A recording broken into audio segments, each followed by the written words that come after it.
आज मेरे लिए बहुत बहुत बहुत ज्यादा खुशी का मौका है बच्चों। मैं ज्यादा कुछ रिवील नहीं करूंगा, बस दो चीजें कहूंगा।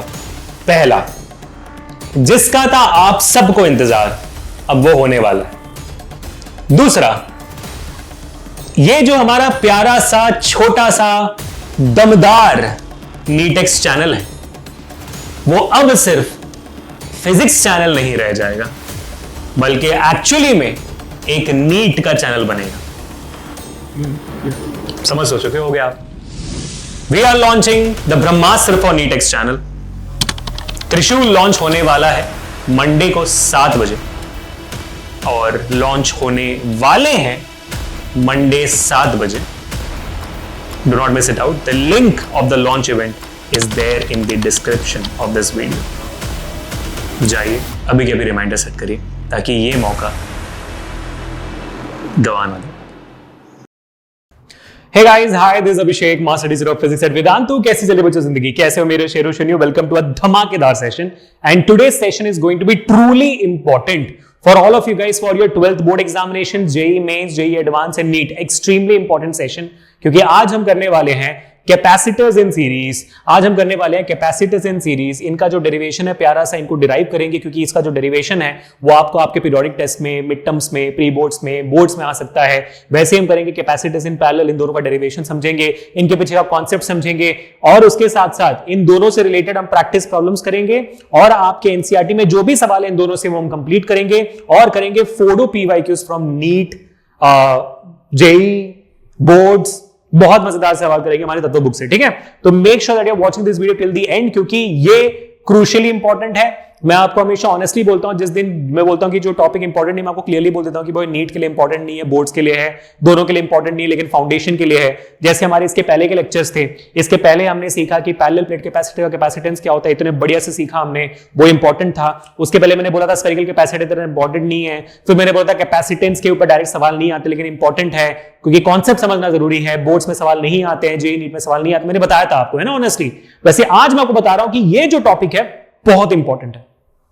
इतने पीवाईक्यूज, इतने सवाल आज हम करेंगे, मतलब आज मैं आपके लिए इतने सारे सवाल लाया हूं आपके सीरीज और पैरेलल कैपेसिटर्स को लेकर कि आपका जो डर है ना अंदर, आपके कैपेसिटर्स को लेकर जो डर है, ये पूरा का पूरा निचोड़ कर आज निकाल देंगे। इतना मजा आएगा। इसके अलावा आपको कोई सवाल आने ही नहीं वाले, इससे कोई और वैरायटी है ही नहीं इसके अलावा, आप ऐसे समझ लीजिए आपकी सीरीज और पैरेलल कैपेसिटर से बिल्कुल भी। ठीक है बेटा? तो वीडियो अच्छा लगे तो लाइक करना, शेयर करना, सब्सक्राइब करना इस चैनल को, क्योंकि नीट एक्स है भाई ये, और पता ही आपको हमें नीट के खिलाड़ी और नीट खेल खेल में निकाल देंगे। ठीक है, चलो तो शुरू करते हैं। शुरू करने से पहले थोड़ा सा मोटिवेशन हो जाए। हमारे रॉबर्ट जे ने कहा है बहुत ही प्यारे से कि success is the sum of small efforts repeated day in and day out, repeated every day. ये जो छोटे छोटे एफर्ट आप मारोगे हर दिन, इसी से सक्सेस अचीव होती है बेटा। एक दिन कोई तीर नहीं मार देता, है ना?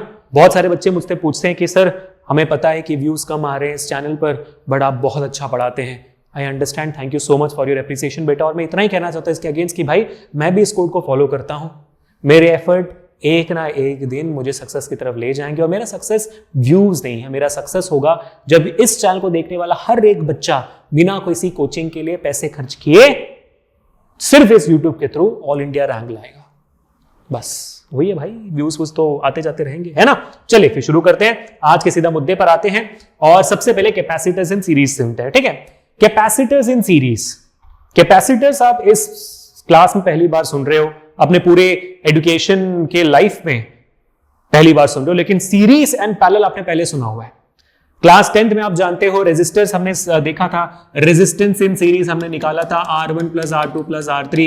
जब आपके रेजिस्टर्स एक के बाद एक लगे हों, इनको सीरीज में कहते हैं। जब रेजिस्टर्स एक दूसरे से पैरेलल में लगे हो, है ना, हार्ट बीट बनाते थे, याद है ना आपको? बढ़िया। तो भाई पैरेलल में लगे हो तो उनका रेजिस्टेंस निकलता है 1/RP = 1/R1 + 1/R2। ये सारी चीजें सीखी हुई है ना, एग्जैक्ट डिट्टो कॉपी है भाई उसका एग्जैक्ट डिट्टो कॉपी है। थोड़ा सा इधर उधर है डिफरेंस, वो मैं आपको सिखा दूंगा, फिर तो आप बल्ले बल्ले बोलोगे। ठीक है, चलें फिर शुरू करें। चलो आ जाओ फिर भाई। तो सबसे पहले हम बनाते हैं हमारा प्यारा सा एक पैरेलल प्लेट कैपेसिटर जो सीरीज में कनेक्टेड है। सीरीज का मतलब क्या होता है? सीरीज मतलब जैसे मूवी की सीरीज होती है, पार्ट 1, पार्ट 2, पार्ट 3 करके एक के बाद एक आते जाते रहते हैं, है ना? Fast and furious part 1, 2, 3, 4, Harry Potter part 1, 2, 3, 4, oh my God 1, 2, 3, ऐसे होता रहता है ना? वैसे। तो एक के बाद अगर आपके कैपेसिटर्स एक के बाद एक कनेक्टेड है तो फिर इसको हम कहेंगे सीरीज कनेक्शन, ठीक है। तो जैसे ये आपका एक कैपेसिटर, अब कैपेसिटर ऐसे बनाना है, दो डंडी लाइन बनानी है और दोनों जो ये डंडे हैं एक ही साइज के होंगे, क्योंकि एक ऊपर नीचे हो गया तो फिर वो सेल हो जाएगी, बैटरी बन जाएगी, तो मत बनाना, ठीक है। तो दोनों डंडे जो हैं उसको सेम साइज का बनाना है। मान लेते कि भाई हमने 3 कैपेसिटर्स लगा दिए, उन तीनों कैपेसिटर्स को हमने सीरीज में लगा दिया और इनको हमने एक बैटरी के साथ जोड़ दिया। चलो ठीक है, बैटरी के साथ ऐसे जोड़ दिया हमने। देखो ये बैटरी है, ये कैपेसिटर है, डिफरेंस समझ के आ गया। ये पॉजिटिव एंड है, ये नेगेटिव एंड है, ठीक है। तो करंट, कन्वेंशनल करंट कहां से जाएगी? पॉजिटिव से नेगेटिव डायरेक्शन में जाएगी आपकी कन्वेंशनल करंट आई, ठीक है। यानी कि आई करंट जा रही है, मतलब क्या है भाई? चार्जेस ऐसे जाएंगे, पॉजिटिव से नेगेटिव में आएंगे आपके चार्जेस, ये फ्लो है, ठीक है। बैटरी का पोटेंशियल है V मान लेते हैं, बैटरी का पोटेंशियल है V, ठीक है। अब दिमाग लगाएंगे और समझेंगे। जैसे मैंने बहुत सारी YouTube वीडियोस में देखा, आपको समझाया नहीं जा रहा है कि भाई क्या कांस्टेंट है क्या डिफरेंट है, वो समझाया नहीं जा रहा है। मैं समझाता हूं आपको कि भाई इसमें कांस्टेंट क्या होगी और क्या डिस्ट्रीब्यूटेड होगा, सीधा बोल दिया जा रहा है YouTube पर, समझाया नहीं जा रहा। मैं आपसे पूछना चाहता हूं बेटा, ये हमारा प्यारा सा एक कनेक्शन है, इसको ना एक काम करते हैं, इसको एक पानी के ट्यूब जैसे लेते हैं, पानी के ट्यूब जैसे, ठीक है। मान लीजिए कि हमने एक पानी का ट्यूब लिया है और यहां पर मान लो कि भाई कैपेसिटर्स रखे हुए हैं बीच में, तो यहां पर पानी के ट्यूब में कुछ मान लीजिए पत्थर कक्कड़ कुछ बीच में है, पत्थर कक्कड़ यहां पर बीच कुछ है और ये आपका पानी का ट्यूब है। इस पानी के ट्यूब में 10 लीटर का पानी है।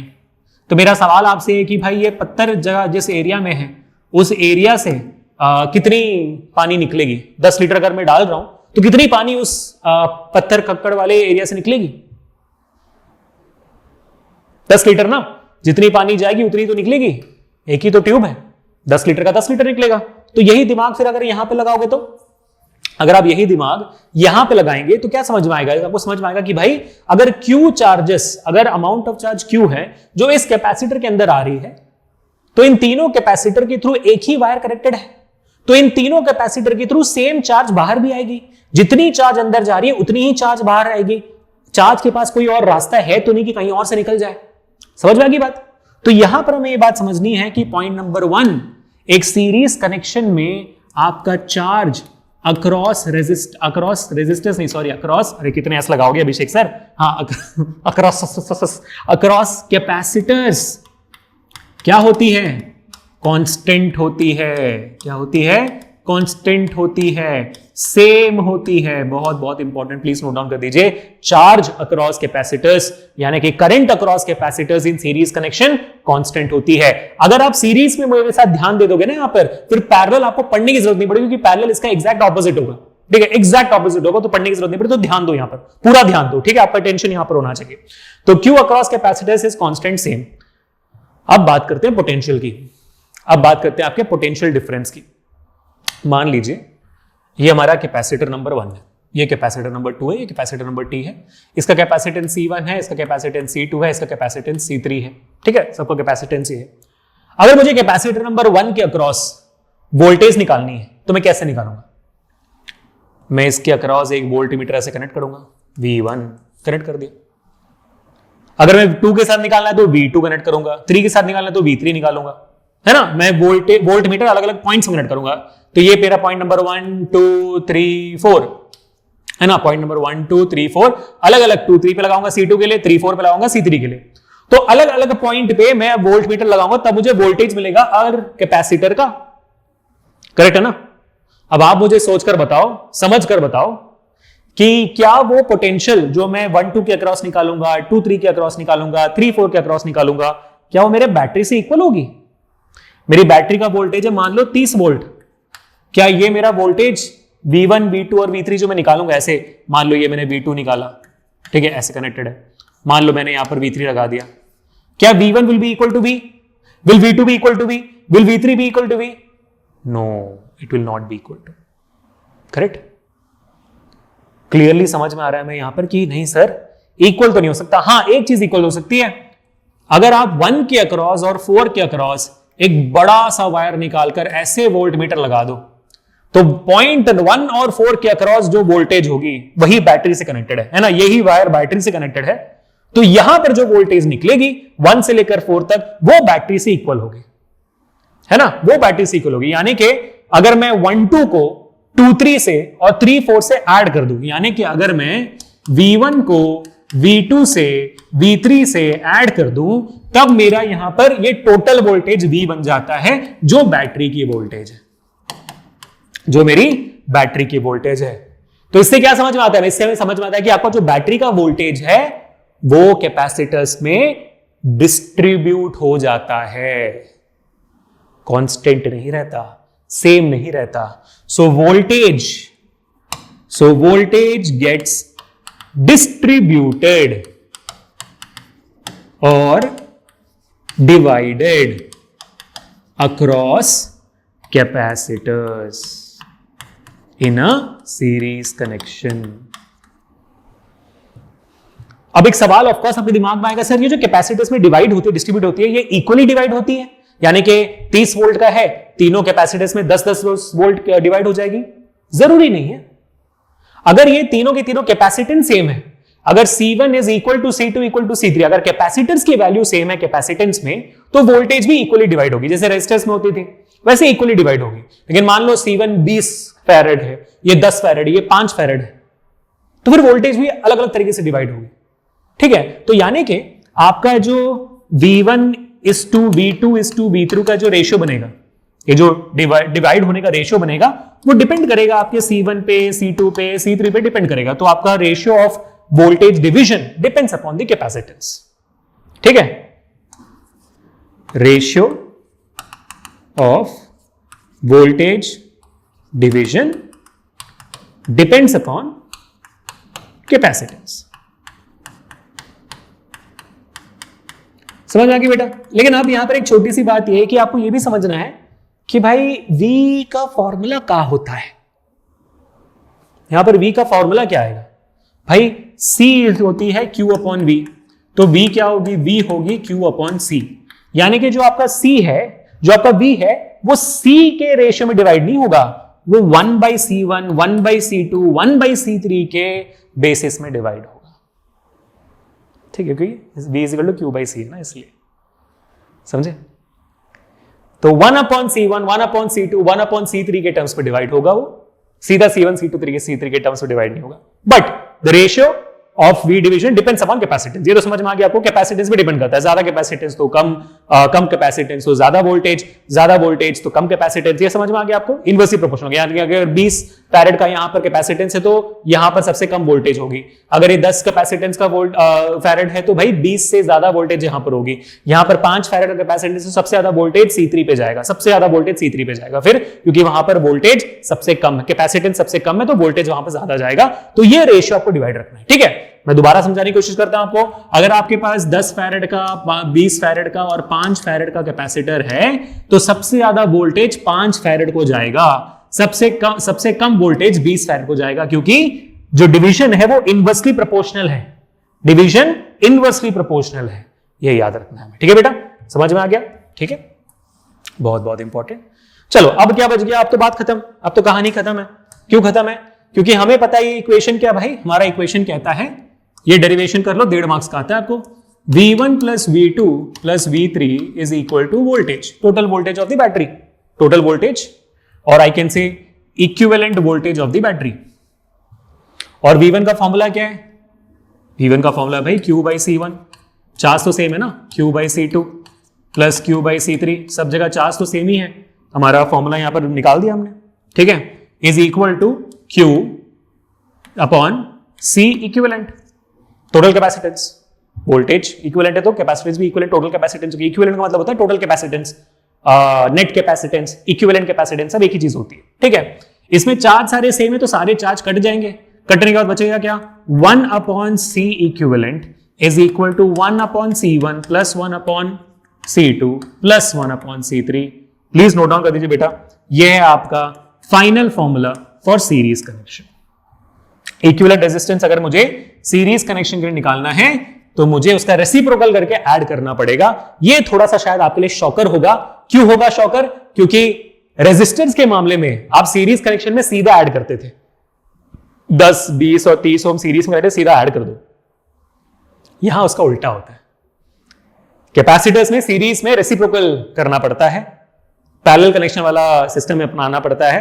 तो समझ जाना कि पैरेलल कैपेसिटर जब आएगा तो वहां पे सीरीज का अपनाना पड़ेगा, सिंपल सी बात। ठीक है, समझ में आ गया? नोट डाउन कर ले सबने, प्लीज नोट डाउन कर लो। ये थोड़ा सा कंफ्यूजन क्रिएट करेगा क्योंकि 10th में आप एक आदत में थे, उस आदत से बदल कर आपको कैपेसिटेंस में उल्टा याद रखना है। तो हो सकता है कि थोड़ी सी दिक्कत हो, बट बीच में इतना बड़ा 11th आ गया था तो हो सकता है कि आपको उसकी आदत छूट गई हो। तो कैपेसिटर्स को अगर आपको ऐड करना है, लेकिन बात यह है कि आगे जाकर रेजिस्टर्स पढ़ना है दोबारा रेजिस्टर्स पढ़ना है, सीरीज वाला रेजिस्टेंस वैसे ही पढ़ना है, किरचॉफ्स लॉ आएगा, व्हीटस्टोन ब्रिज सब आएंगे तो वहां तो पढ़ना ही है तो फिर आपको याद रखना पड़ेगा कि भाई कैपेसिटर्स में रेजिस्टर्स का उल्टा होता है। ठीक है, सीरीज में ये लगाना होता है। चलो मैं आपको थोड़ा कुछ ट्रिक्स सिखा देता हूं। ठीक है, कुछ ट्रिक्स में सिखा देता हूं जो मैंने, अगर आपने मेरे साथ 10th में पढ़ा हुआ है तो मैं पिछले 5-6 साल से आपको 10th में भी सिखा रहा हूं ये ट्रिक्स पैरेलल से रिलेटेड। और जो ट्रिक्स बहुत हिट जाती हैं, मैंने बच्चों को सिखाया हुआ है कैसे 10 सेकंड के अंदर बड़े से बड़ा सर्किट सॉल्व किया जाए। तो वो तरीका मैं आपको दिखा देता हूं एक बार ना। सिंपल सी बात है कि 1-2 ट्रिक्स है बहुत सिंपल। जैसे मान लीजिए कि अगर क्या कहते हैं, आपके पास इक्वेशन आ गया कि भाई आपके पास 2 कैपेसिटर है जिसका C1 है मान लो 2 है और C2 भी आपका मान लो 2 ही है, दोनों का कैपेसिटेंस सेम है। ठीक है, इसका आपको वैल्यू निकालना है तो कैसे निकालोगे? सीरीज में कनेक्टेड है। ठीक है, ये सीरीज में कनेक्टेड है तो अब कैसे करोगे आप? सिंपल तरीके से ना, इसका जवाब मैं बता देता हूं, 1 फैरेड आएगा। कैसे 1 फैरेड आएगा? क्योंकि दोनों इक्वल है। तो जैसे दोनों इक्वल हो जाते हैं तो 1/c अगर मैं निकालता हूं C इक्विवेलेंट तो 1/C1 + 1/C2 होता है। अब क्योंकि ये दोनों इक्वल है तो ये 1/c + 1/c है, डिनोमिनेटर सेम हो गया। तो 1/c इक्विवेलेंट क्या हो जाएगा? 1/c इक्विवेलेंट हो जाएगा 1/c हो गया, 1/c बोल रहा हूं 1/2c हो गया क्योंकि भाई तो इक्वल है। सॉरी 1/2c बोल रहा हूं मैं, 2/c हो गया, डिनोमिनेटर सेम है ना। तो 1 + 1/c हो गया, 2/c हो गया।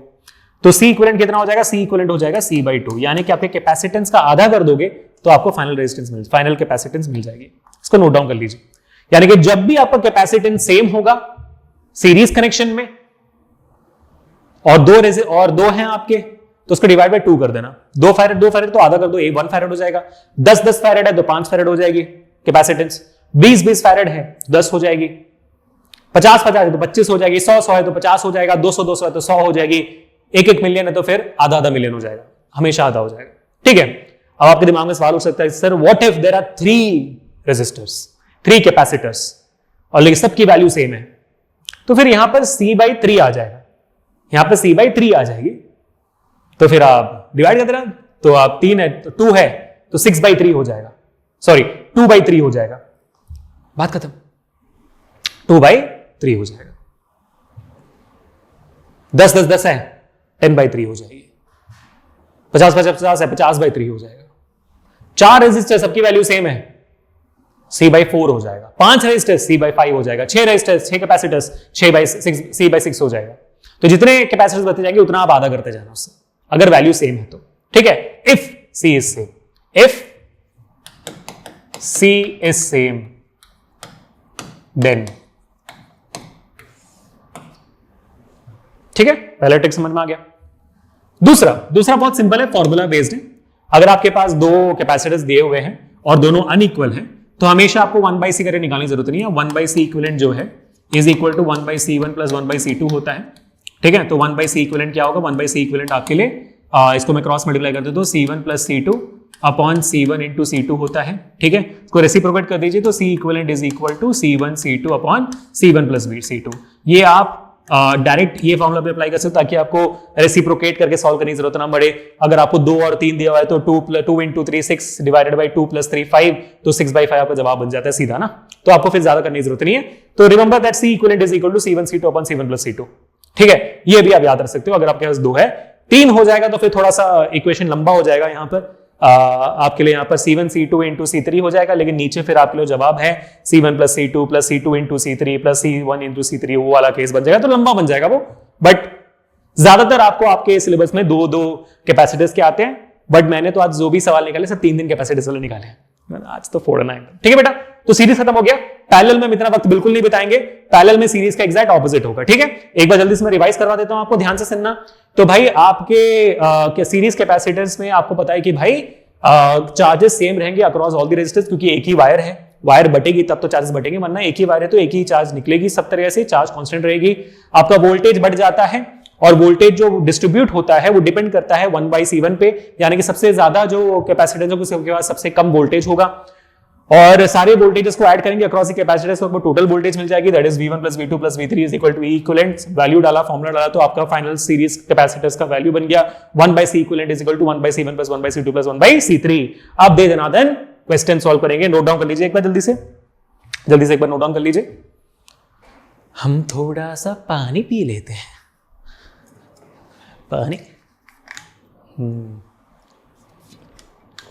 पानी भी खत्म हो गई। चलो अब सवाल सॉल्व करेंगे बच्चों, दे धनादन सवाल सॉल्व करेंगे, ठीक है। आ जाओ भाई, प्रैक्टिस प्रॉब्लम्स फ्रॉम तत्व book, very amazing questions, please note it down.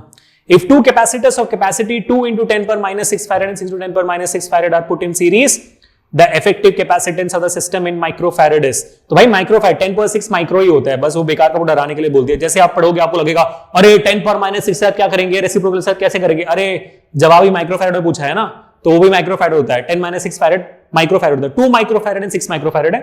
और अभी हमने डायरेक्ट फॉर्मूला सीख भी लिया, C equivalent is equal to क्या है भाई, C1 × C2 upon C1 + C2 है, ठीक है।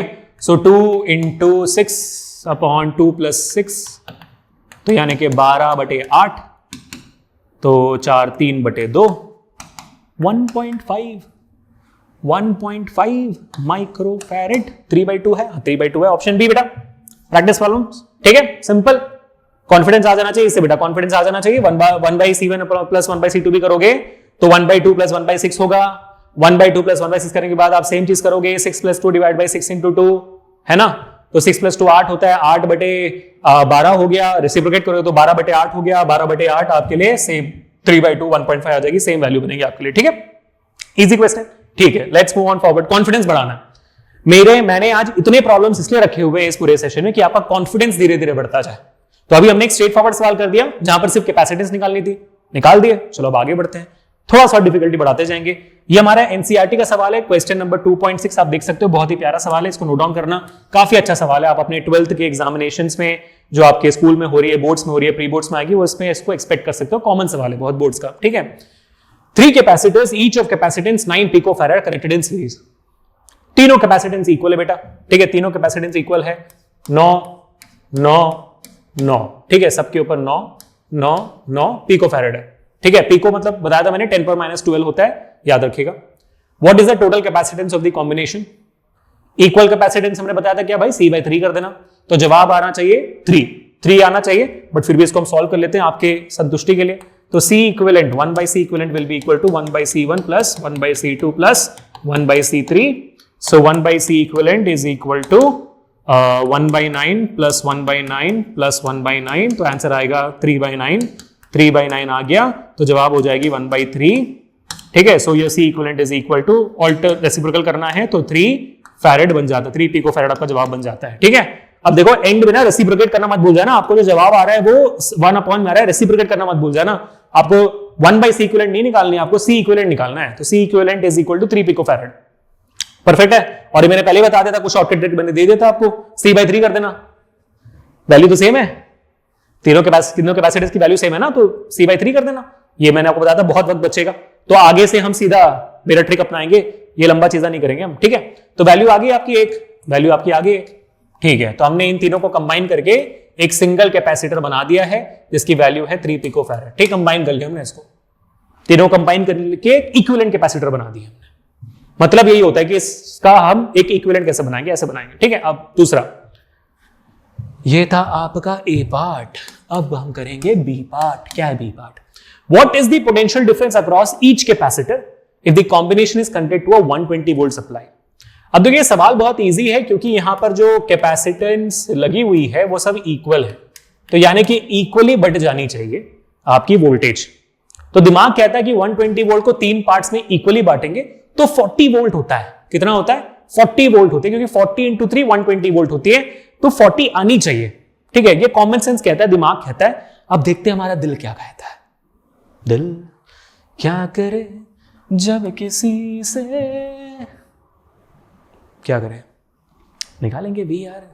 चलो ये 1 है, ये 2 है, ये 3 है, इसके अक्रॉस अगर मैं वोल्टेज निकालूं तो V1 बनेगी, इसके अक्रॉस निकालूंगा तो V2 बनेगी, इसके अक्रॉस निकालूंगा तो V3 बनेगी। ठीक है, बराबर है। तो अगर मैं V1 निकालना चाहूं तो क्या बनेगा मेरा फॉर्मूला, मेरा V1 का फॉर्मूला बनेगा Q/C1, Q/C1 बनेगी ना। V2 निकालना चाहूं तो Q/C2 बनेगी, V3 निकालना चाहो तो Q/C3 बनेगी। ये मेरा फॉर्मूला है ना भाई। चार्ज तो सीरीज में सेम होता है, सिर्फ कैपेसिटेंस और वोल्टेज बदलती है। अब बात ये होगी कि भाई सब जगह कैपेसिटेंस भी सेम है, तो एक ही बात हुई। Q कितनी है भाई, Q आपकी है यहाँ पर, है Q नहीं दिया गया ना,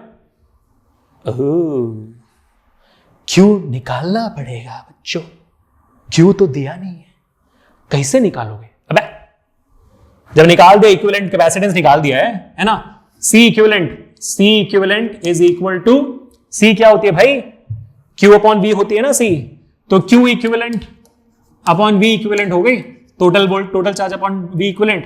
तो यहां पर Q निकालनी है तो हो जाएगा C/V। C कितनी है 3, जो हमारा इक्विवेलेंट आया हुआ है, कैपेसिटेंस 3 आ गया, 3 पिकोफैरेड आ गया, और आपका वोल्टेज 120 है ना, 3 पिकोफैरेड है, तो 3 × 10⁻² लिखना पड़ेगा मेरे को। ठीक है, 3 × 10⁻² लिख देता हूं। ठीक है, लिख देते हैं भाई। ठीक है, तो कितनी वैल्यू आ जाएगी, 3 1 और ये हो गया 40, तो 1/40 × 10⁻²। थोड़ा और जीरो दे देते हैं इसको, थोड़ा और जीरो दे देते हैं, तो अगेन वही बात बच जाएगी यार। अगर मैंने जीरो यहां पर दे दिया, 10 तो ऊपर हो गया, 10⁻13, तो 1/4 आपकी हो जानी चाहिए 0.25 × 10⁻13 होने जानी चाहिए चार्ज कूलम्ब। ठीक है, तो डाल दो अभी यहां पर सारे वैल्यूज। तो यहां पर आएगा 0.25, यहां पर आएगा 0.25, यहां पर आएगा 0.25, क्योंकि तीनों कैपेसिटर्स में चार्ज सेम होगा, सीरीज कनेक्शन है। डिवाइड बाय C1 कितनी है भाई, C1 आपकी है 9, C1 आपकी है 9, C1 आपकी है 9, सबके लिए वैल्यू जो आएगी सेम आएगी, सेम टू सेम आनी चाहिए, 40 40 40 40 तो आ जानी चाहिए, है ना। बात समझ में आ गई आप लोगों को? ठीक है, बढ़िया, सुपर्ब है। तो जवाब हो गया इसका भी, डन डन डन, सॉर्टेड। ठीक है, चलो अब आगे बढ़ते हैं। हाँ जी, यहां पर मेरे ख्याल से आपके दिमाग में डाउट तो जरूर होगा, है ना। 1/40 1/4, हाँ 0.25 भी होता है, 10⁻13। ठीक है, आपने Q/C1 कर दिया, 9 9 9 बराबर हो गया। ठीक है, कूल, ओके, ठीक है, इस बराबर, डन, सॉर्टेड। तो इक्वली डिवाइड हो गए, आपका वोल्टेज इक्वली तीनों में डिवाइड हो गया, क्योंकि तीनों में सेम ही चार्ज है और कैपेसिटेंस भी सेम है। ऊपर नीचे होता तो समझ जाते हैं, है ना। ठीक है, चलो अब आती है बात कैपेसिटेंस इन पैरेलल की। जो हमने सीरीज में सीखा उसका एग्जैक्ट ऑपोजिट होगा, कुछ पढ़ना नहीं, इसमें एग्जैक्ट ऑपोजिट बोलना है। ठीक है, जो अभी आपने याद किया उसको बस उसको एग्जैक्ट ऑपोजिट बोलो। तो सीरीज में एक के बाद एक कनेक्टेड था, तो पैरेलल में एक के बाद कनेक्टेड नहीं होगा, उसका ऑपोजिट होगा, एक के ऊपर एक कनेक्टेड होगा। तो ये हो गई आपकी प्यारी सी पहला कैपेसिटर, दूसरा कैपेसिटर, तीसरा कैपेसिटर कनेक्टेड। ठीक है, और इन तीनों को हमने ऐसे बैटरी से जोड़ दिया। ठीक है, पॉजिटिव नेगेटिव, ये बहता हुआ I यानी कि Q, और ये वापस आता हुआ Q। अब हमारा पहला पॉइंट क्या था भाई, हमारा पहला पॉइंट क्या था, ये हमारा capacitor number 1, capacitor number 2, capacitor number 3, तो ये हो जाएगा C1, C2, C3। हमारा पहला पॉइंट था कि भाई चार्ज वहां पर कांस्टेंट थी, यहां पर चार्ज कांस्टेंट नहीं, उसका ऑपोजिट होगा, मतलब चार्ज डिस्ट्रीब्यूटेड होगा। सर यहां पर चार्ज डिस्ट्रीब्यूट क्यों होगा, क्योंकि जैसे चार्ज यहां पर पहुंचेगी, जैसे करंट यहां पर पहुंचेगी, हमारे चार्ज को दिखेगा भाई यहां पर जाने के तो 3-3 रास्ते हैं। यहां पर वायर एक नहीं है, यहां पर वायर 3 बन गए हैं, 3-3 रास्ते हैं। 2 कैपेसिटर तो 2 रास्ते होते, 4 कैपेसिटर होते तो 4 रास्ते होते, इन्फिनाइट कैपेसिटर्स होते तो इन्फिनाइट रास्ते होते चार्ज को जाने के लिए। तो चार्ज बट जाएगी, कुछ चार्ज उधर जाएंगी, कुछ चार्ज इधर, कुछ चार्ज इधर, बट जाएंगी, चार्ज डिस्ट्रीब्यूट हो जाती है। जैसे एक पानी का पाइप है, सामने जाके 3 पाइप में डिवाइड हो रहा है, तो पानी को थोड़ी है कि मैं तो भाई इसी पाइप से जाऊंगा, नहीं, पानी तीनों पाइप में डिवाइड हो जाएगी। वैसे चार्ज भी, करंट भी तीनों पाइप में, तीनों वायर में डिवाइड हो जाएगा। तो चार्ज गेट्स डिस्ट्रीब्यूटेड। अब आपका सेम सवाल आएगा, तो सर डिस्ट्रीब्यूट किस पे डिपेंड करेगी यार, हमारा जो Q का फॉर्मूला होता है वो क्या है, C = Q/V, तो Q = C × V हो गया। ठीक है, तो अगर ये तीनों पार्ट्स में जो मेरा 1 में कैपेसिटर जा रहा है, 2 में जा रहा है, 3 में जा रहा है, तो the charges are Q1 is to Q2 is to Q3, जो इनका जो रेशियो डिपेंड किस पे करेगा, सीधा C1 is to C2 is to C3 पे डिपेंड करेगा। यानी कि जितना ज्यादा कैपेसिटेंस उतना ज्यादा चार्ज जाएगा, उतना ज्यादा जाकर चार्ज जाके स्टोर होगा। कैपेसिटेंस का मतलब क्या होता है, the ability of a capacitor to store charge. तो जितना ज्यादा कैपेसिटेंस उतना ज्यादा चार्ज वो स्टोर करेगा ना, तो उतना ज्यादा चार्ज वो ले जाएगा। तो यानी कि अगर ये 5 का, ये 10 का, ये 20 का है, सबसे ज्यादा चार्ज 20 वाले में जाएगी, फिर 10 वाले में जाएगी, फिर 5 वाले में जाएगी। सीधा डायरेक्ट प्रोपोर्शनल, वहां पे इनवर्स था। वही मैंने बोला, जो वहां पे सीखा उसका एग्जैक्ट ऑपोजिट। और इतनी फीलिंग आपको फिजिक्स में इस टॉपिक पे कोई और यूट्यूब चैनल नहीं दे रहा है, मैं बता रहा हूं आपको। तो अभी के अभी इस वीडियो को लाइक करें, शेयर करें, सब्सक्राइब करें अभी इस चैनल को, क्योंकि इससे अमेजिंग लेक्चर आपको नहीं मिलेगा इस टॉपिक पे।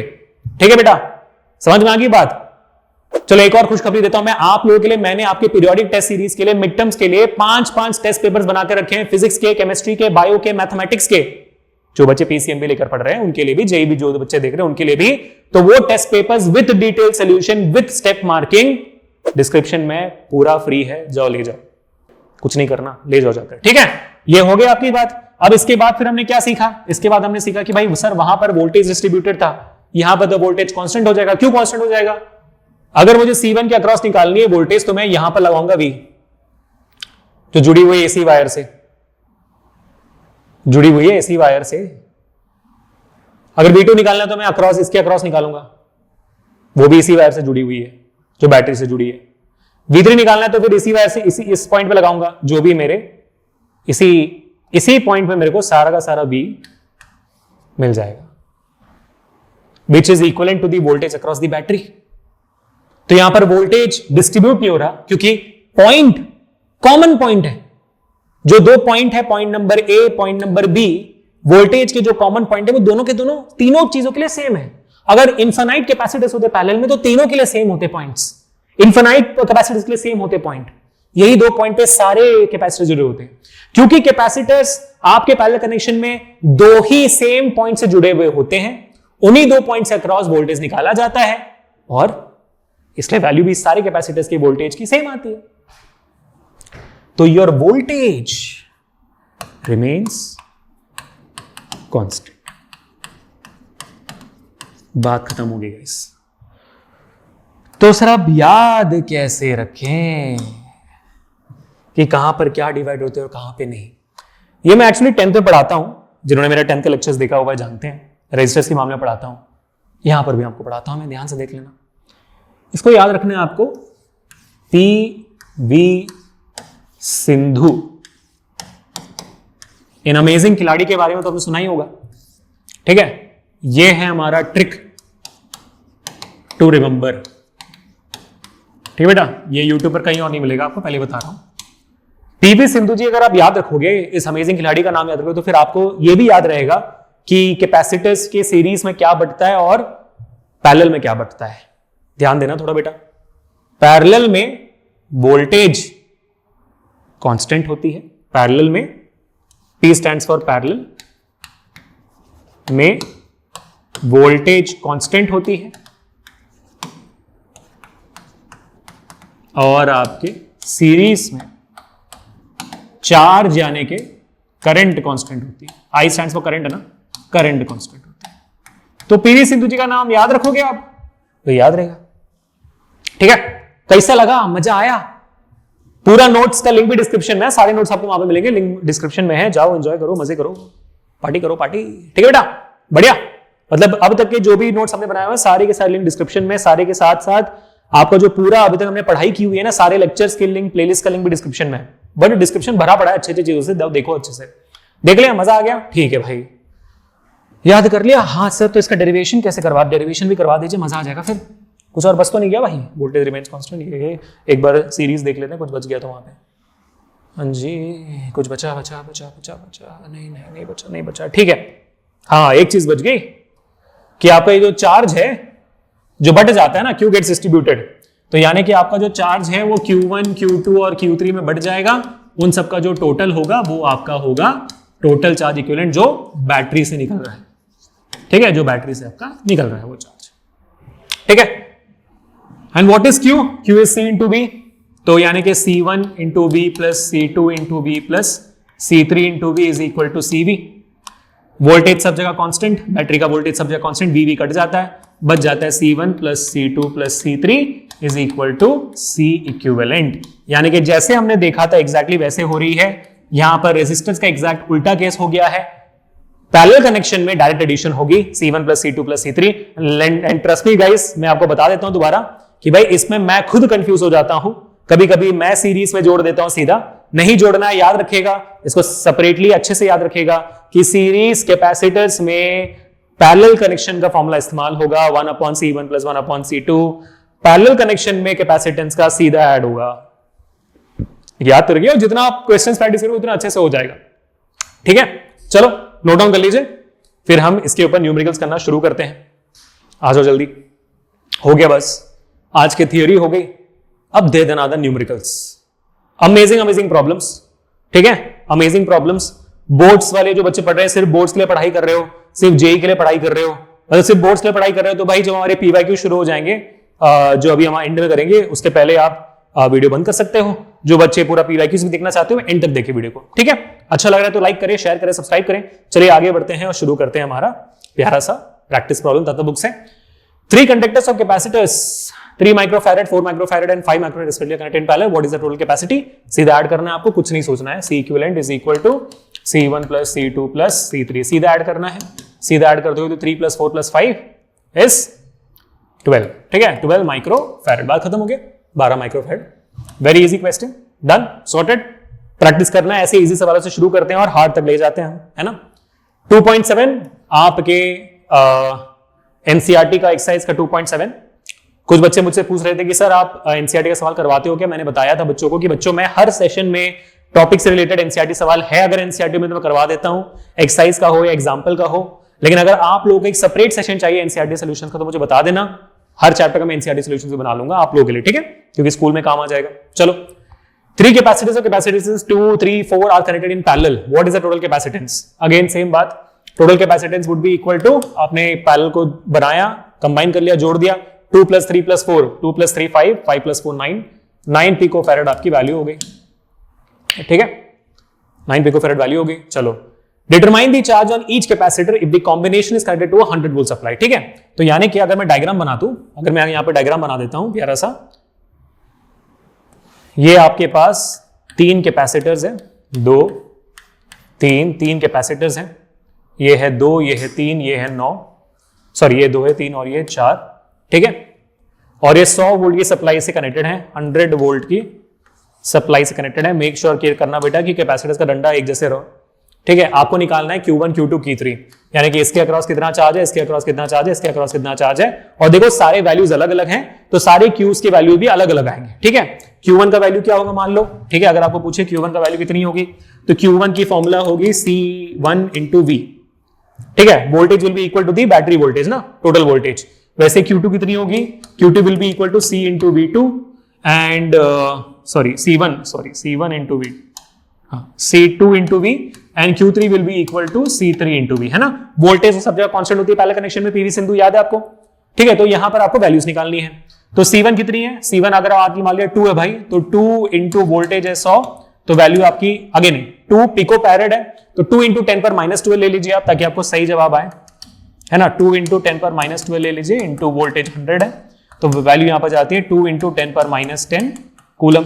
ठीक है, Q2 निकालोगे तो this will be equal to C2 कितनी है यहाँ पर 3 पिकोफैरड, सो 3 into 10 पर -12 into 100, so the answer is 3 into 10 पर -10 कूलम। ठीक है, और यहां पर निकालोगे C3 कितनी है 4 into 10 पर -12 into 100 विच इज 4 into 10 पर -10 कूलम। ठीक है, और हमने क्या नोटिस किया था, हमने क्या बताया था, हमने ये बताया था कि भाई आपके जितना ज्यादा कैपेसिटेंस होगा उतना ज्यादा चार्ज वहां पे स्टोर होगा।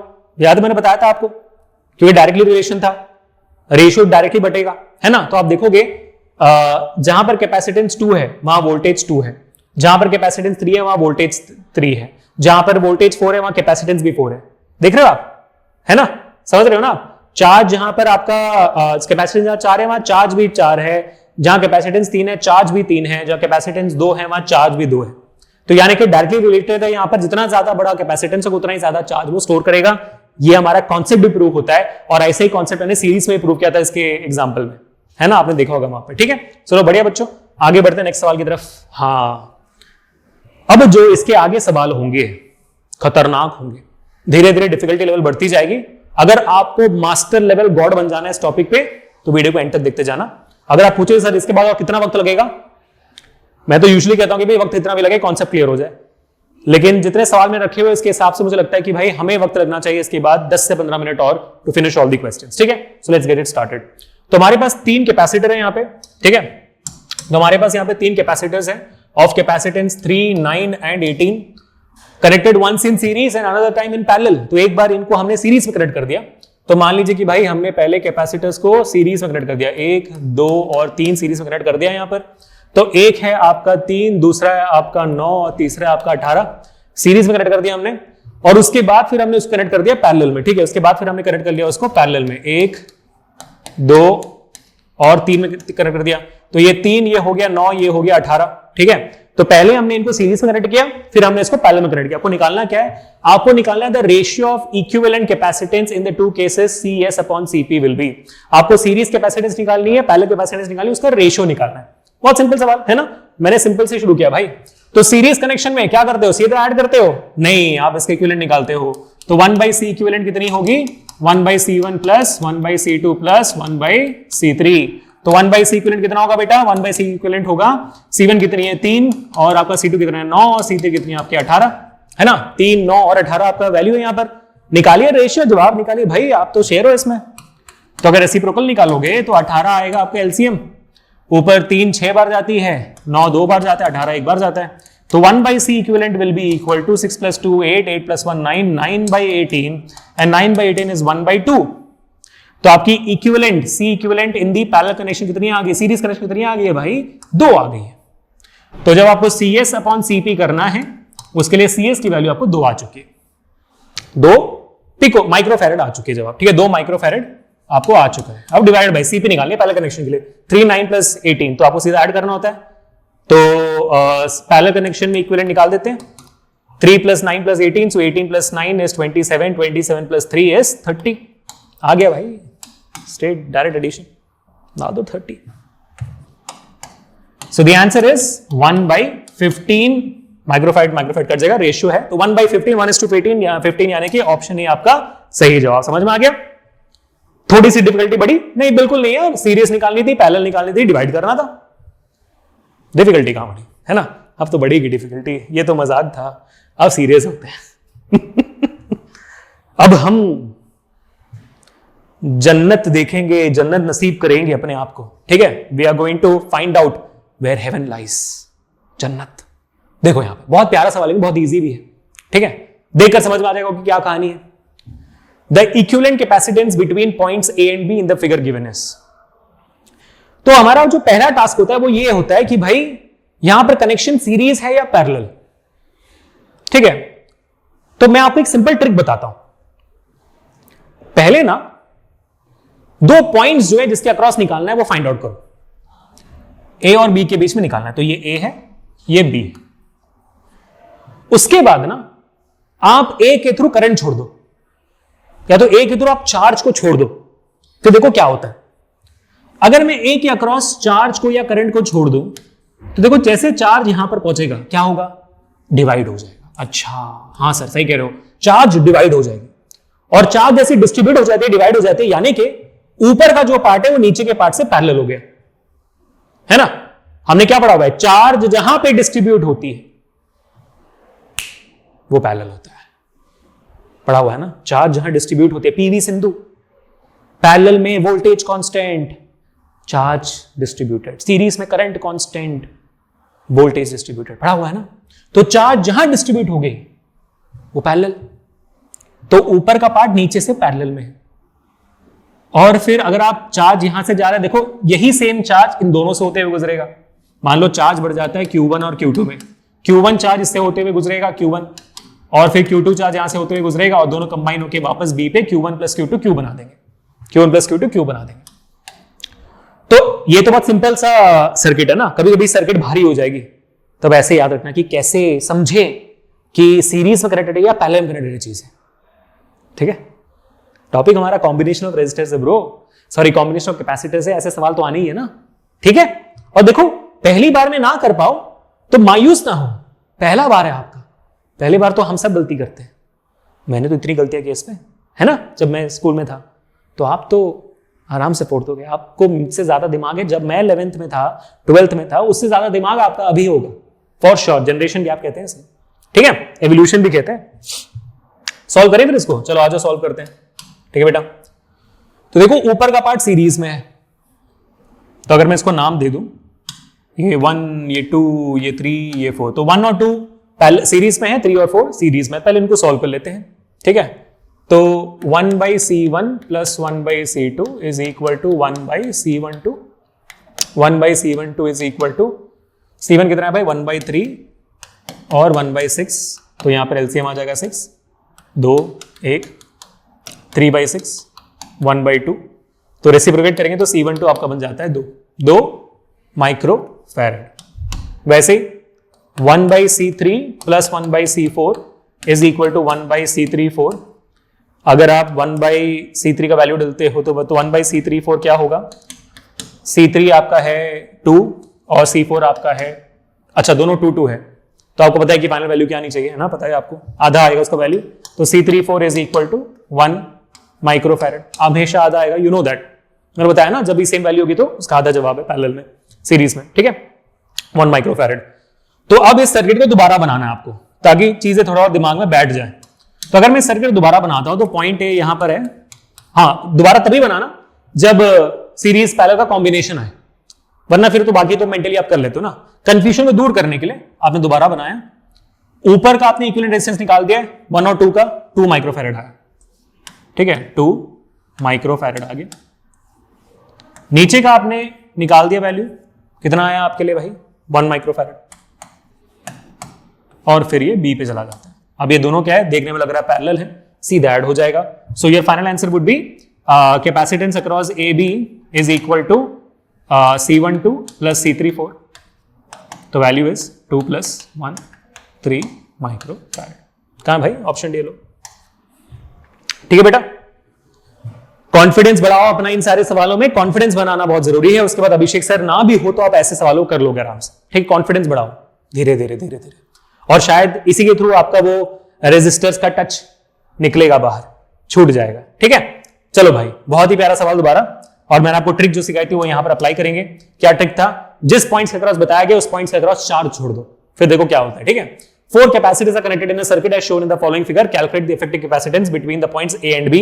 A और B के अक्रॉस आपको कैपेसिटेंस निकालनी है। अगेन तो पॉइंट हमने फाइंड कर दिया, A और B के अक्रॉस कैपेसिटेंस निकालनी है। A के अक्रॉस हम चार्ज छोड़ देंगे, हमने छोड़ दिया Q यहां से, तो जैसे हम यहां पर पहुंचे Q बट जाएगा, Q1 ऊपर गई बहते हुए इसके पास C1 से यहां आई, और Q2 यहां पर आ गई, Q2 इन दोनों के थ्रू बहते हुए निकली, यानी कि ये दोनों सीरीज में है, और फिर Q2 यहां पहुंची, Q1 Q2 यहां पर कंबाइन होके Q बन गए, और वापस अच्छा ओहो हो, हाँ तो आप देखोगे भाई Q1 ऊपर से गया, Q2 यहां से आया, दोनों कंबाइन हुए, Q दोबारा बन गई, तो यहां पर इन तीनों के थ्रू चार्ज अलग अलग जा रहे हैं, है ना, तो ये C4 के थ्रू आते हुए B पे आ गई। तो आप देखोगे ऊपर के पार्ट में Q1 कैपेसिटेंस है, बीच में Q2 है, और नीचे C4 वाले में Q है, तो तीनों के तीनों में चार्ज अलग अलग बह रहे हैं, तो वो तीनों पार्ट्स पैरेलल हो गए एक दूसरे से, ठीक है। और बीच में आप देखोगे एक सीरीज कनेक्शन है, तो पहले इनको सॉल्व कर लेते हैं। और देखो C2 और C3 दोनों की वैल्यू सेम है, कितना आसान कर देते हैं ना हमारे लिए ये। तो C23 की वैल्यू क्या होगी भाई, C23 की वैल्यू 1 माइक्रो फैराड आनी चाहिए, क्यों, सेम कैपेसिटेंस है ना यार, मैंने बस ट्रिक सिखाया आपको, C/2 कर देना, है ना, C इक्विवेलेंट C23 को आप C/2 कर देना, सेम वैल्यू आ जाएगी 2/2, 1/2 प्लस 1/2 करोगे तब भी 1 बन जाएगा, है कि नहीं, बराबर, ठीक है। तो अब वो तीनों पैरेलल में आ गए, तो यानी कि अब A और B के साथ अगर हम रखेंगे तो हमारी जो बन जाती है क्या कहते हैं कैपेसिटेंस, तो आप देखोगे यहां पर हमारा C1 है, ठीक है, फिर यहां पर हमारा C23 है, फिर यहां पर हमारा C4 है, और ये तीनों कनेक्टेड है, ठीक है, इसके अक्रॉस B कनेक्टेड है, तो ये आपका सिस्टम बन गया, ठीक है। हाँ तीनों पैरेलल ही है, कोई इशू नहीं है, तीनों पैरेलल ही है, तो पहले मतलब तीनों को ऐड कर दोगे, 1 + 1 2 2 + 4 6, पूरी बाबा है गलत काउंटिंग गलत तो नहीं कर दी मैंने? 1 + 1 2 और ये आखिरी वाला कितने हैं? 4 है ना? हाँ, मुझे लग ही रहा था कि यहां पर कुछ गड़बड़ है, मुझे लग रहा था यहां पे गड़बड़ है। क्यों गड़बड़ है यहां पर? क्योंकि ये ए वाले पार्ट से ये पूरा पार्ट कनेक्टेड है ना, और बी से सिर्फ ये पार्ट एडिशनल कनेक्टेड है। ठीक है, C2 3 सीरीज में बन गई।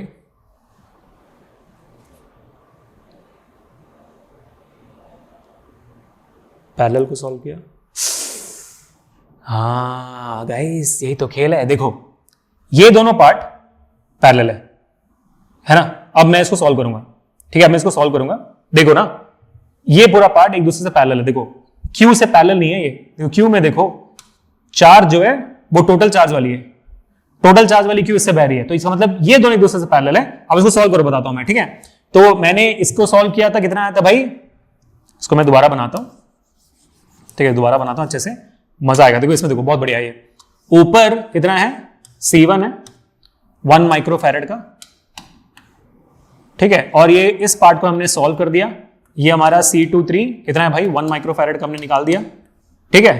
अब ये जो है ये है आपका C4 जो है आपका 4 माइक्रोफैरेड का, और यहां पर B कनेक्टेड है और यहां पर A कनेक्टेड है। A यहां पर कनेक्टेड नहीं है कि मैं बोल दूं कि तीनों पैरेलल नहीं, ये दोनों अभी A के लिए पैरेलल है ना? ये दोनों पैरेलल है। B को फिलहाल मत जोड़ो, क्यों? क्योंकि भाई यहां पर Q1 है, यहां पर Q2 है, निकला A से था Q, दोनों यहां पर जुड़कर वापस Q बना चुके हैं। यानी कि ये जो C4 है ना, ये एक्चुअली सीरीज में कनेक्टेड है। मैं इसको अगर रीअरेंज करके बनाऊंगा तो कैसे बनाऊंगा? देखो मैं इसको जब रीअरेंज कर दूंगा ना, तो मेरा डायग्राम कैसे बनेगा बताता हूं मैं। ये A है, ठीक है? A से आपके दो कैपेसिटर्स पैरेलल में कनेक्टेड हैं, ऐसे देखो दो कैपेसिटर्स पैरेलल में कनेक्टेड है, C1 और C2 3 है ना? A से I 2 में बढ़ गई, A से I 2 में बढ़ गई, फिर इन दोनों से कंबाइन हुआ, इन दोनों से कंबाइन हुआ, कहां पे गई? C4 पे गई। ये है डायग्राम। और C4 का कनेक्टेड है, B से कनेक्टेड, देख रहे हो? A से निकला 2 में बढ़ गया, A से निकला 2 में बढ़ गया, C1 C2 में बढ़ गया, फिर कंबाइन हुआ, फिर C4 में गया, फिर B पे पहुंचा। देखो सेम डायग्राम बना। तो ये दोनों पैरेलल में है, फिर वो दोनों सीरीज में बनेंगे, समझे? वही मैं सोचा था कि गड़बड़ तो कुछ है यहां पर, ठीक है बेटा? तो यहां पर सॉल्व करते हैं। C1/C2 पैरेलल में है, तो C1 कितनी है? 1, और ये कितना है? 1, तो 2 हो गया। सो A यहां पर जब मैं सॉल्व कर देता हूं तो बन जाता है 2 माइक्रोफैरेड। कैसे?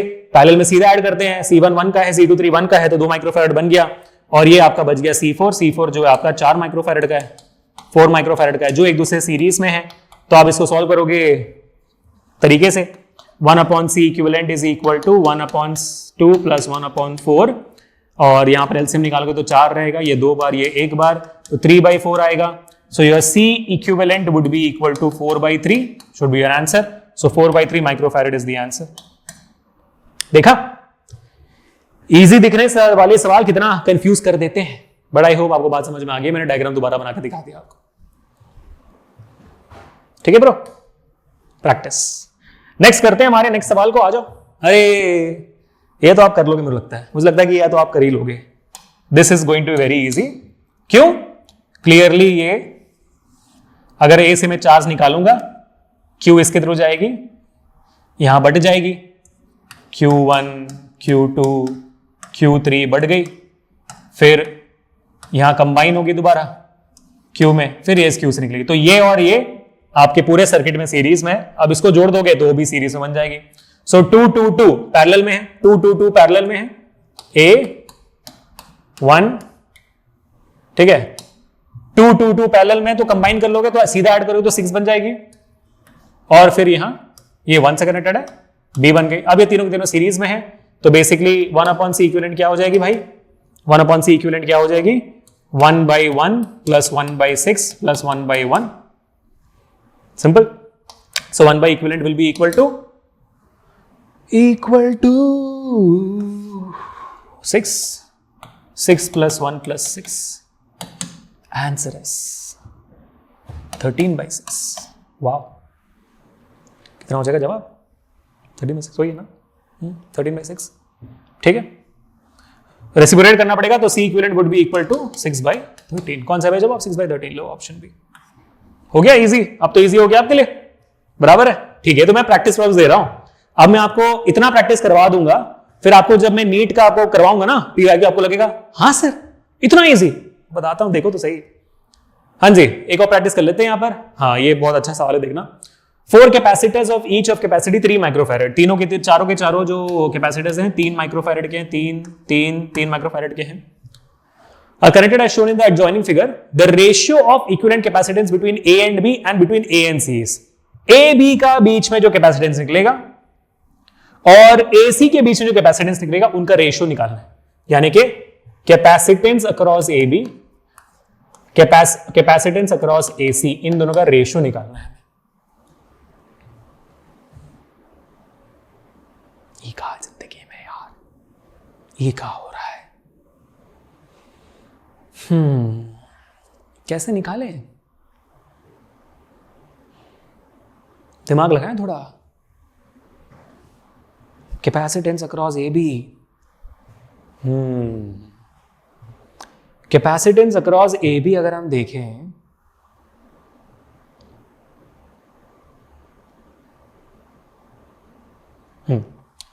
तो थोड़ी देर के लिए सी को भूल जाओ, थोड़ी देर के लिए सी को भूल जाओ। मैं डायग्राम बना देता हूं यहां पर, ठीक है। मैं दोबारा अगर डायग्राम बनाऊंगा तो पॉइंट ए यहां पर है, पॉइंट बी यहां पर है, ठीक है। पॉइंट ए से 1 2 3, ठीक है, और बीच में एक कैपेसिटर। तो ये तीनों एक दूसरे से सीरीज में है, क्योंकि अगर मैं ए से चार्ज निकालूंगा, अगर मैं ए से चार्ज निकाल देता हूं तो मान लो कि भाई, हाँ, अगर मैं ए से चार्ज निकालता हूं, ऐसे क्यू आ रही है, इस पॉइंट पे पहुंचा तो यहां से क्यू जाएगी।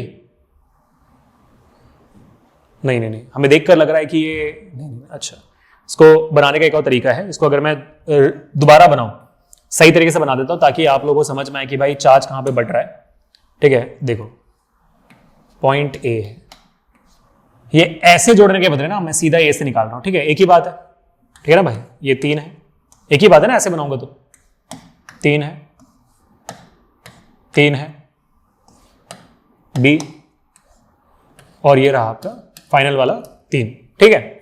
अब अगर चार्ज ए से आएगी देखो 2 में बढ़ जाएगी, Q1 Q2, Q2 बहते हुए तीनों से निकलेगी, वापस यहां पर आएगी, दोनों कंबाइन होकर आपको Q देंगे, ठीक है। तो डायग्राम देखकर कंफ्यूज मत होना, चीज सेम है, चीज सेम है, ठीक है। तो यानी कि ऊपर का पार्ट नीचे के पार्ट से पैरेलल में है, तो ये सीरीज में तीनों, क्योंकि तीनों में Q2 बह रही है, एक ही चार्ज बह रही है, तो इसको करेंगे तो ये सेम इक्विवेलेंस है ना। तो मैंने क्या बात सिखाया आपको, शॉर्टकट C इक्विवेलेंट, और 3 अगर सेम है वैल्यू तो C/3 कर दोगे, तो बेसिकली 3/3 हो जाएगा, 1 माइक्रोफैरेड। कंबाइन कर लिया, डायग्राम दोबारा बनाइए। पॉइंट ए के अक्रॉस एक कैपेसिटर, पॉइंट बी, और अभी हमने जो पैरेलल वाला पार्ट था उसको सॉल्व कर दिया, 1 माइक्रोफैरेड का जवाब आया हुआ है, सीधा जोड़ दिया। कैसे आया, हमने शॉर्टकट सिखाया, मैंने आपको शॉर्टकट सिखाया हुआ है। नहीं तो आप क्या करोगे, 1/3 + 1/3 + 1/3, 3/3 कैंसिल हो गया, 1 माइक्रोफैरेड बचा, ठीक है। रेसिप्रोकेट करो तो अभी 1 माइक्रोफैरेड आएगा, ठीक है, बराबर। अब ये दोनों पैरेलल में तो सीधा ऐड करना है, ये कितना है भाई 3 का है, तो सीधा ऐड करोगे तो कितनी वैल्यू आ जाएगी, C equivalent is equal to C AB के अक्रॉस कितना आ गया आपको, 3+1, सॉरी 3+1 नहीं, हाँ 3+1 पैरेलल है ना, 3+1 4 माइक्रोफैरेड। तो आपको यहां पर CAB की वैल्यू आ गई है 4 माइक्रोफैरेड। मजा आया। अब क्या निकालना है हमें, AC के अक्रॉस निकालना है, तो अब हम B को भूल जाएंगे, कुछ देर के लिए B को भूल जाएंगे, और वो ज्यादा इजी है, वो ज्यादा इजी है एक्चुअली। मैं डायग्राम बना के दिखाता हूं आपको, ठीक है। अगर मान लो मैं B को भूल जाता हूं तो AC रखूंगा, ठीक है, AC रखूंगा, तो देखो ये दोनों सीरीज में, ये दोनों सीरीज में, वो एक दूसरे से पैरेलल, ठीक है। अगर मैं दोबारा बना दूं ये सेम डायग्राम दिखा देता हूं आपको, ठीक है। ये मेरा पॉइंट A, पॉइंट C, देखो A और C के ऊपर 2 सीरीज में कैपेसिटर्स है, ठीक है, 2 सीरीज में कैपेसिटर्स है, 1 2, दोनों 3, और A और C के नीचे सीरीज में 2 कैपेसिटर्स है, ठीक है। तो 3 बराबर कर लिया हमने, ठीक है बेटा। चलो सुपर। अब ये सीरीज में आपको क्या करना है, अगेन वही C equivalent is equal to C by two, क्योंकि ये दो है तो 3/2 रखो, 1.5 रखो, आपकी मर्जी है। 1.5 कर दिया, ये भी 1.5 आएगा, वो भी 1.5 आएगा। तो अगर मैं दोबारा बना दूंगा तो ये ए है, ए से आपका निकला था 1, कंबाइन कर दिया 1.5 हो गया। ये सी है, ठीक है, ये भी नीचे 1.5 आ गई। तो आप पैरेलल में ऐड कर दो तो 3 बन जाएगा। तो सी ए सी इज इक्वल टू 3, सीधा ऐड कर दिया आपने। तो आपको यहां पर सी ए सी मिल चुकी है 3, तो 4/3 आपका रेशियो होना चाहिए, 4:3 आपका सही जवाब।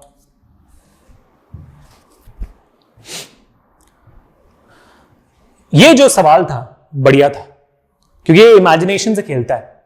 कितनी क्लैरिटी आपको मिल गई कैपेसिटेंस के सर्किट को देख के, वो क्लैरिटी से खेलता है। वरना पहला ही पार्ट आपको इस चीज के लिए मजबूर कर देता है कि यार छोड़ दो इस सवाल को, आगे बढ़ते हैं। नहीं, इजी है यार। डायग्राम को आप री इमेजिन रीस्ट्रक्चर कर सकते हो। कॉन्सेप्ट याद होना चाहिए कि चार्ज कैसे बटेगा और चार्ज कहां नहीं बटेगा। जहां चार्ज बढ़ गया वो पैरेलल, जहां नहीं बटा वो सीरीज। ठीक है बेटा, चलो अब आगे बढ़ते हैं नेक्स्ट सवाल की तरफ। ये रहा आपके सामने।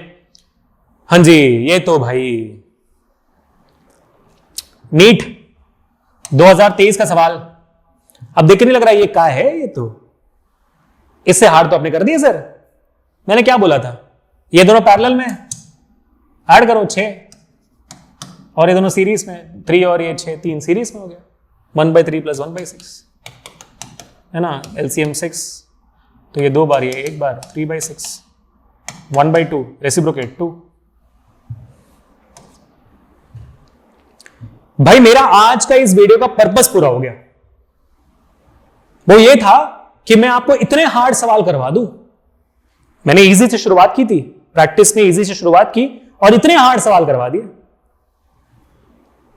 कि अब ये PYQ आपको आसान लगना चाहिए।